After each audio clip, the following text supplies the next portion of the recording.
আমার 5 ইয়ার্স হয়ে গেছে, তাই আমি 5 টেবিলটা শিখেছি। শিখে গেছিস? হ্যাঁ। আর তার সঙ্গে কি শিখলি আজকে নতুন জিনিস? ঘড়ি দেখা। কেমন করে দেখতে হয় ঘড়ি, ওটা দেখাবি? আচ্ছা দেখা। এখানে 8 আছে বলে এখানে 8 লিখেছি। ছোটো কাটা কোথায় আছে? ছোটো কাটা 8 এবারে আছে বলে আমরা এখানে লিখেছি 8। আচ্ছা। আর এখানে 3 আছে।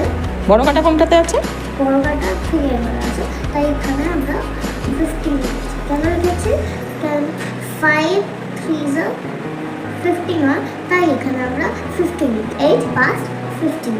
8 past 15 হয়েছে? আচ্ছা, তাহলে আমি শিখলাম। আচ্ছা, তার পাশের এই ঘড়িটা শেখাতে পারবি? এই ঘড়িতে কটা বাজে? এইটা এখানে ছোটকাটা 9 এবার আছে, আর বড় কাটা 6 এবার আছে। এখানে ছোটকাটা 9 এবার আছে বলে আমরা এখানে 9 লিখে নিয়েছি। আচ্ছা। 6 5 13 হয় বলে এখানে আমরা 13